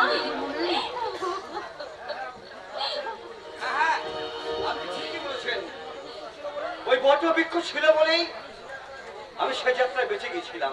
কি বলছেন আপনি? জল, চারিদিকে শুধু জল। মানে গত সৎকুর আমি স্ত্রী কন্যা সহ আমি আন্দামানে বেড়াতে গেছিলাম। আমার যতটা মনে পড়ছে, স্ত্রী কন্যাকে হোটেলে রেখে আমি গিয়েছিলাম বাজারে খাবার কিনতে, মল্লিকা লজে। মল্লিকা লজ, সোনামণি, তারপর মার্কেট থেকে ফিরে এসে দেখি প্রচন্ড সুনামি তাণ্ডবে একটা বট গাছ চাষ করে আমি প্রাণে বেঁচে গেলাম। চারিদিকে শুধু জল আর জল, এছাড়া আজ আর আমার কিচ্ছু মনে নেই। ও ঈশ্বর, তোমার কি খেলার ঈশ্বর! আচ্ছা আচ্ছা, আপনার মেয়েটার কি নাম ছিল বলুন তো? সোনামণি। সোনামণি। বছর আসছে বয়স হবে। আজ যদি সে বেঁচে থাকতো। সন্ধানবাবু, চুপ করো। বেঁচে থাকতো নয়, সে বেঁচে আছে এবং আমার এই ভাতৃ পরিচয়ে ৫ জনের একজন হয়েছে। শুধু তাই নয়, আপনাকে ভয়ঙ্কর বিপদের মুখ থেকে বাঁচিয়েছে আপনারই ওই মেয়ে। কি বলছেন আপনি? সত্যকে ভুবন হালদার কোনোদিন গোপন করতে শেখেনি। আমি তখন কর্নেলের চাকরি করি। সুনামুর তাণ্ডবে, সৈন্যের অভাবে আমাকে নিজেকে উদ্ধার কাজে নামতে হয়। মল্লিকা লজের ৩ তলা থেকে সেই মেয়েটিকে উদ্ধার করে আমি আমার বাড়িতে নিয়ে আসি। সন্তানহীন এই দম্পতিদের হাতে আমি তুলে দিই। আন্দামানের ওই মল্লিকা লজের নাম অনুসারে ওর নাম রাখি আমি মল্লিকা। আপনি আমার প্রণাম। আপনাকে ধন্যবাদ জানিয়ে আমি শুরু করতে চাই। আপনি দেবতুল্য, দয়া করে একটি বার শুধু তাদের সাথে আমার দেখা করিয়ে দিন। আমি কতদিন তাকে দেখিনি। দেখবেন আজ আপনার মেয়েকে আপনি প্রাণ ভরে দেখবেন। হয়তো কিছুক্ষণের মধ্যেই সে এখানে এসে যাবে। আমি এসে গেছি জেঠুমনি, তবে আর আমার বেশিক্ষণ এখানে থাকা যাবে না, কারণ এসপি সাহেব আমার সাহসের প্রশংসা করে আমাকে দায়িত্ব দিয়েছেন ওই জঙ্গল সম্রাট ভগবান বিশ্বাসকে অ্যারেস্ট করতে। আর তাই যদি পারি তাহলে আমার আর একটা প্রমোশন।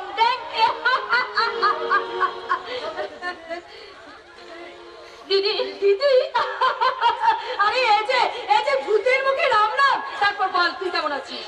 দিদি দিদি, আমাকে তুমি ক্ষমা করো।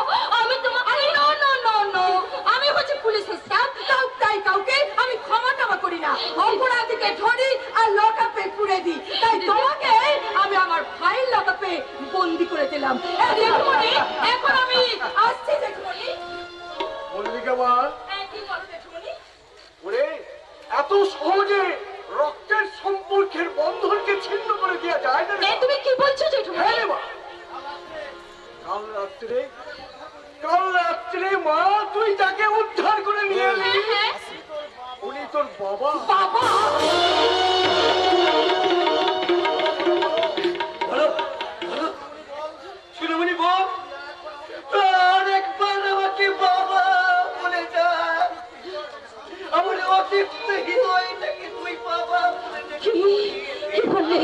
সোনামণি, হ্যাঁ আমার স্মৃতি পটে ভেসে উঠছে। হ্যাঁ সেই পুরনো দিনের স্মৃতি। আমার বাবাও তো আমাকে সোনামণি বলে ডাকতো। বাবা বাবা বাবা বাবা। এই তো ঘাড়ে মিশে তোর মায়ের মতো রক্ত বাবা মল্লিকা, ওরে মল্লিকা বাবা, বলো মা। তোর বাবাকে ফিরে পেয়ে তুই আমাদের কথা ফিরে যাবি না? মা না, এইসব তুমি কি বলছো মা? তো বাবার বুকের ভেতরটা কেমন যেন অসহ্য যন্ত্রণা। আমার আমি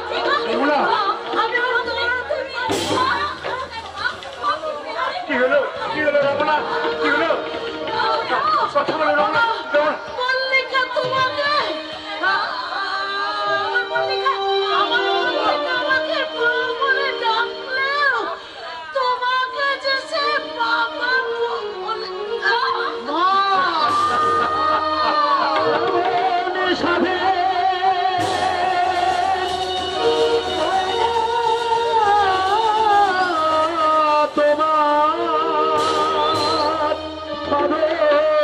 কেটে যায় মিছে কেন রাখিস বেঁধে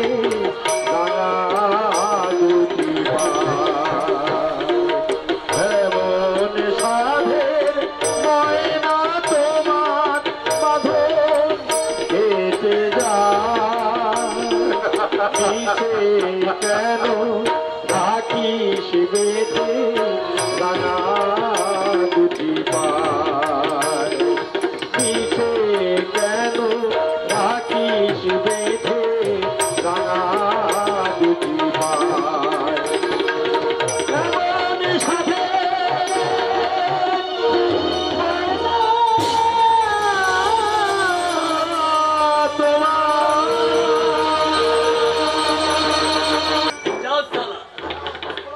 থানার অফিস খোলা, অথচ অফিসার আরে গেল সব কোথায়? জয় গোবিন্দ, জয় গোবিন্দ। না এখানে সময় নষ্ট না করে আমি কোয়ার্টারে গিয়ে দেখা করি। দারোগা বাবু,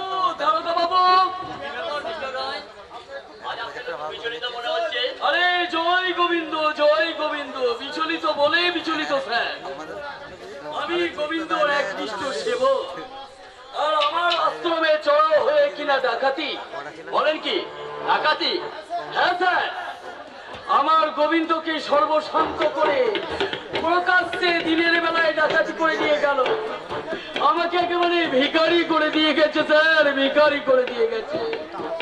স্বয়ং গোবিন্দ আমার সহায় ছিল বলে আমার পৈতৃক প্রাণটা বেঁচে গেছে। তাই নাকি? ওরা আমার প্রাণটাও ভার করে দিয়ে যেত স্যার। বলেন কি? যেই গুপ্ত লোকের সন্ধান আমার গোবিন্দ আর আমি ছাড়া কেউ জানতাম না, সেই লোকালের চাবি খুলে হায় হায় হায় রে আমাকে একেবারে ভিখারি করে দিয়েছে স্যার। যেভাবেই হোক আমার গোবিন্দর সম্মতি ফিরিয়ে দিতে। মিস্টার রায়, কি বলছেন আপনি? জয় গোবিন্দ, জয় গোবিন্দ। মানে আপনাকে আমি খুশি করে দেব। লোভ আমাকে দেখাবেন না মিস্টার রায়, লোভ আপনাকে দেখাবেন না মোটেই। কারণ এই অনুভব কর সরকারি ফাঁকে পোশাকটা পড়েছে মানুষের উপকার করার জন্য, নিজের আখের গুছানোর জন্য নয়। তাই আপনি যখন বলছেন তখন আমি আপনার আসামিদের উপযুক্ত শাস্তির ব্যবস্থা করব। স্যার, ইয়েস, আপনাকে আমি আগেও বলেছি, আজও বলছি, দ্বিতীয়বার আমাকে প্রলোভন দেখানোর চেষ্টা করবেন না মিস্টার রয়। জয় গোবিন্দ, জয় গোবিন্দ। অপরাধ নেবেন না স্যার, কিন্তু আমার লুঠা টাকা। আপনি যখন প্রশাসনের দ্বারস্থ হয়েছেন তখন প্রশাসন অবশ্যই আপনার ব্যবস্থা নেবে। তবে একটা কথা, আপনি কি লুঠনকারীকে চিনতে পেরেছেন? সন্দেহের কথা কি বলছেন স্যার? আরে ডাকাত তো নিজে নিজে পরিচয় দিয়ে গেছে। কে সেই দুঃসাহসী? জয় গোবিন্দ, জয় গোবিন্দ। তার নাম হচ্ছে ভগবান বিশ্বাস। ভগবান বিশ্বাস? হ্যাঁ, তাহলে বাবু অনুভব কর। তোমাকে রেহাই দেবে না ভগবান বিশ্বাস। তোমার নামে থানায় অসংখ্য ডায়েরি আছে, কিন্তু আমি ভেবে চিনতে পারছি না কে এই ত্রাস সৃষ্টিকারী ভগবান দাস। What? হ্যাঁ, yes sir, আমি প্রত্যন্ত গ্রাম ওই পশ্চিম মেদিনীপুরের আন্দারশুলি গ্রামের সম্রাট, জঙ্গল সম্রাট ভগবান বিশ্বাস। How strange! তোর সাহস দেখে আমি অবাক হয়ে যাচ্ছি। সাহসটা একটু বেশি বড় করি স্যার, কারণ সাহস না থাকলে এই শত শত গরিব অনাকৃষ্ট মানুষের মুখে আমি খোদার হার তুলে দিতে পারতাম না। মিস্টার বিশ্বাস, হ্যাঁ স্যার, পিছিয়ে পড়া গ্রাম ওই আন্দারশুলিকে নিয়ে আমার এই অন্ধকারময় জীবনে এক স্বপ্ন লুকিয়ে আছে স্যার। কি বলছেন আপনি? আমি শুধু বলছি না স্যার, শুধু আমি বলছি না, আপনার যদি হৃদয় বলে কোনো বস্তু থাকে তাহলে সেই গরিব কঙ্কালসার মানুষগুলোকে দেখলে আপনার দু চোখ ফেরে জল বেরিয়ে আসবে স্যার। এই সভ্য সমাজের নব্য বাবুরা অর্থের অহংকারের স্বর্ণচি করে বসে পোড়া বিরিয়ানি খাচ্ছে, আর সেই গরিব মানুষগুলো জীব জন্তুর মাংস খেয়ে কোন রকমের দিন কাটাচ্ছে। যারা দু মুঠো খেতে পায় না, একটু ওষুধের অভাবে যাদের মৃত্যুর সঙ্গে পাঞ্জা লড়তে হয়, তাদের অশিক্ষার অন্ধকার থেকে টেনে এনে শিক্ষার আলো দেখাতে হবে। ঈশ্বর, এত বড় যার মন, পাহাড় সম হৃদয় যার বুকে বাসা বেঁধে আছে, তাকে আমি কি করে হাত করা পড়াবো? আপনি কি কিছু ভাবছেন স্যার? না না, ভাববার কিছু নেই স্যার। না, আমি ভাবছি আপনার মতো একজন মানুষের স্থানটা অনেক উঁচুতে, কিন্তু আই এম ভেরি সরি, আপনার নামে থানায় অনেক ডায়েরি আছে মিস্টার বিশ্বাস, তাই আইনের চোখে আপনি অপরাধী, তাই আপনাকে আমি অ্যারেস্ট করতে বাধ্য হচ্ছি। You are under arrest mister Biswas. জানি অফিসার, জানি এই সৃষ্টিকারী জঙ্গল সম্রাট ভগবানকে অ্যারেস্ট করতে পারলে আপনার হয়তো একটা স্টেপ প্রমোশন হয়ে যাবে, তাই আমি চাই আপনার প্রমোশনটা হোক। আমি স্বেচ্ছাই আপনার হাতে হাত মেলালাম স্যার। না স্যার, এই জঙ্গল সম্রাট ভগবান বিশ্বাস চাই না তার এই হাতে কেউ হাত করা পরাক। তাই বলছি সেবাইকে লকাপের গেটটা খুলে দিতে বলুন, আমি স্বেচ্ছায় চলে যাচ্ছি। তবে একটা শর্ত আছে স্যার। কি শর্ত? আমাকে এই থানার লকাপে আটকে রেখে ওই বিশাল রায় যদি বস্তি এলাকায় কোনো দুর্ঘটনা ঘটায়, তাহলে থানায় কিন্তু আগুন জ্বলবে অফিসার, এক ভয়ঙ্কর প্রতিহিংসার আগুন। মিস্টার বিশ্বাস, দিয়ে দেব আজ রাতে গোটা বস্তিটাকে আমি আগুন লাগিয়ে পুড়িয়ে একেবারে শ্মশান করে দেব। তার আগে আমি তোমার চিতা সাজিয়ে রেখেছি বাবা। জয় গোবিন্দ, জয় গোবিন্দ। হঠাৎ এ কথা বলছিস কেন বাবা আকাশ? তোমার চালা ঈশ্বর নাই বলেছে ভগবান বিশ্বাসের হাতে, আর তুমি বলবে আজ আমার হাতে। জয় গোবিন্দ, জয় গোবিন্দ। কেন বাবা আকাশ, আমি তো তোর কোনো ক্ষতি করিনি। আমার ক্ষতি না করলেও ক্ষতি করেছো অসংখ্য মানুষের, ক্ষতি করেছো তোমার মেয়ে, আর ক্ষতি করতে উদ্যত হয়েছিল মল্লিকা। আরে তুই কি বলছিস আকাশ? আজ তোমাকে আমার বাবা বলতে ঘৃণা হচ্ছে। যতই তুমি ভণ্ডামি তপস্বী নামাবলী মুখে থাকো না কেন, তুমি তোমার চরিত্র থেকে সরবে না। জয় গোবিন্দ। আকাশ বলছে ঈশ্বর রায় মরেছে। আমি যে মল্লিকাকে জোর করে ভোগ করতে গিয়েছিলাম সেটাও জানতে পেরেছে, কিন্তু ঈশ্বর রায় যদি বাঁচতে চাও তাহলে সময় থাকতে তুমি তোমার পথের কাঁটাটাকে সরিয়ে দাও। কি ভাবছো ভণ্ড তপস্বী? আরে অমন করে জন্মদাতার মনে আঘাত দিস না রে বাবা। আরে তুই তো জানিস তোর বাবা বিশাল রায় এই কোন রকম রাজনীতি করে জনগণের সেবা করে জন্য শোষণ করেছো। আরে ও কথা বলতে নেই রে বাবা। এই 5 জনের 5 কথা শুনে রাজনীতি ছেড়ে দিয়ে আমি গোবিন্দকে নিয়ে সেই জীবনটা কাটাতে চাই রে বাবা। তাই বলছি মনের অজান্তে কোনোদিন যদি কোনো ভুল করে থাকি আমাকে তুই ক্ষমা করে দিস বাবা।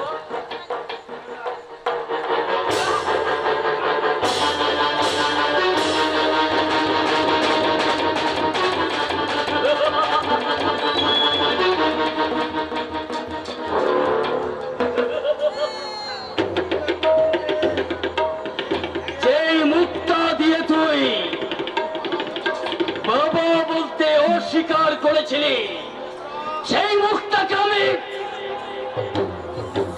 একেবারে বন্ধ করে দিলাম। আমার চলার পথটাকে আমি একেবারে পরিষ্কার করে দিলাম।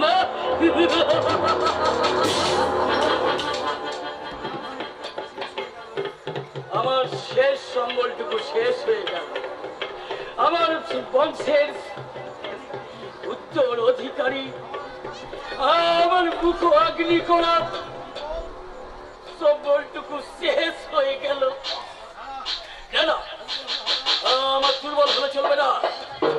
আমাকে বাঁচার জন্য আমাকে শক্ত হতে হবে। আমাকে এখন অনেক কিছুই করতে হবে।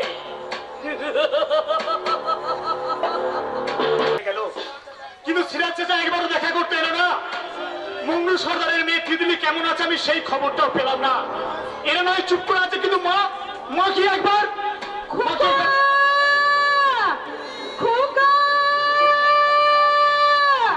কে কে খোকা খোকা বলে চিৎকার করে আমাকে ডাকছে। এই কণ্ঠস্বর যে আমার খুব চেনা। কে মা? এ কি মা? তুমি তুমি এত হাঁপাচ্ছ কেন মা? সর্বনাশ হয়ে গেছে বাবা, সর্বনাশ হয়ে গেছে। কি বলছো তুমি মা? কি বলছো? তুমি ঠিক কথাই বলেছিলে সিরাজ চাচা। হ্যাঁ রে বেটা, তোকে থানায় আটকে রেখে ওই শয়তান বিশাল নয়। হ্যাঁ হ্যাঁ, তুমি কি বলছো সিরাজ চাচা? তুমি চুপ করে থেকো না, তুমি আমাকে বলো। ওই শয়তানটা রাতের অন্ধকারে অপরক্ষিত জঙ্গলে এসে জঙ্গলবাসীকে একেবারে পুড়িয়ে শেষ করে দিয়েছে। কি বললে মা? আরে বাবা, সব সত্যি কথা বলছি। কিন্তু খোকা, এই মুহূর্তে তুই যদি না যাস তাহলে এই আত্মীয় মানুষগুলোকে আর বাঁচানো যাবে না বাবা। যাবো মা, আমি যাবো। আমি শুধু তাদেরকেই বাঁচাবো না, আমি সেই সঙ্গে সেই শয়তান বিশাল রায়ের সঙ্গে ওই শেষ বোঝাপড়াটা আমি করে নেব। হয় বেটা হয়। আমি ততক্ষণ দেখি কজনকে বাঁচাতে পারি।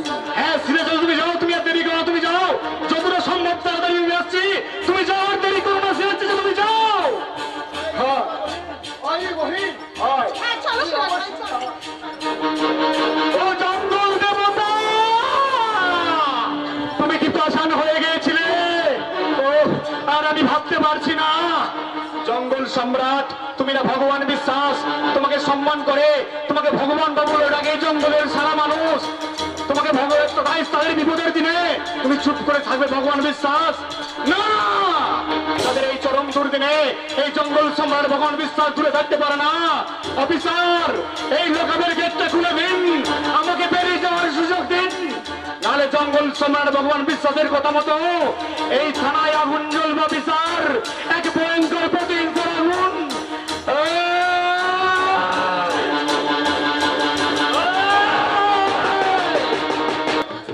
সালা ছুচো জেল থেকে ফিরে এসে দেখবে তার সাজানো বাগান একেবারে শেষ হয়ে গেছে। ভাবলাম লালাকে আমি ঠিক সময় সরিয়ে দিয়েছি। এবার আমি নিচে চললাম আন্দামান শহরে।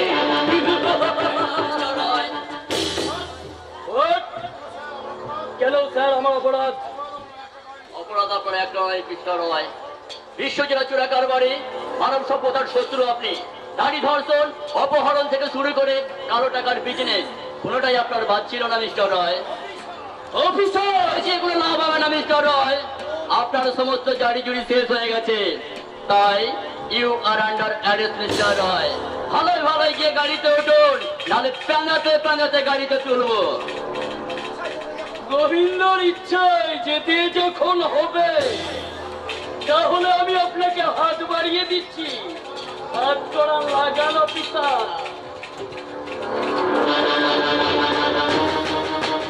বিশাল রায়, এই কে তুই? তার সৃষ্টিকারী জঙ্গল সম্রাট ভগবান বিশ্বাস। এই না, আর এতদিন তুমি যাকে তার সৃষ্টিকারী জঙ্গল সম্রাট ভগবান বিশ্বাস বলে জেনে এসেছো, এখন দেখো কে এই তার সৃষ্টিকারী জঙ্গল সম্রাট ভগবান বিশ্বাস। না। এই অন্য। হ্যাঁ শয়তান, তোর রক্তের ফসল আজও জীবিত। মিথ্যা কথা। না, মিথ্যা নয়। কে তুই? তোমার শাড়ির ড্রাইভার সিরাজ। সিরাজ, হ্যাঁ, তুই এত বেঈমান, তোদের কোনো কথাই আমি বিশ্বাস করি না। জানো তো বাবু, আপনি আমাকে থানায় নিয়ে চলুন। দাঁড়া শয়তান, কোথায় পালাবি তুই? আপনি একটু অপেক্ষা করুন স্যার, ওই শয়তানটার সঙ্গে শেষ বোঝাপড়া করে আমি ওর সঙ্গে পাওনা ঘন্টাটা বুঝে নিই, তারপরে আপনি আসামিকে নিয়ে যাবেন। আর একটা কথা, আমিও আপনার সঙ্গে যাব, কারণ প্রয়োজনের তাগিদে আমি এই লকআপের গেট ভেঙে পালিয়ে এসেছি অফিসার। আমাকে ক্ষমা করে দাও। ক্ষমা? না না খোকা না, আমি বলছি তুই ওকে কিছুতেই ক্ষমা করবি না। ওই জানোয়ারটাকে তুই কিছুতেই ক্ষমা করবি না। ওকে কি বললে মা, তুমি কি বললে? বল শয়তান বল, কেন আমার মায়ের সিঁদুর সিঁদুর করে, আমার মায়ের সাদা সিঁদুর চুরি করে তুই তার জীবনটাকে হাহাকারে ভরে দিয়েছিস? বল শয়তান বল, কেন আমার থানা গেলে আটকে রেখে এই পুস্তিটাকে তুই শোষণ করে দিয়েছিস? কেন কেন তুই আমার মল্লিকার জীবনটাকে সরকার করে দিয়েছিস? বল শয়তান।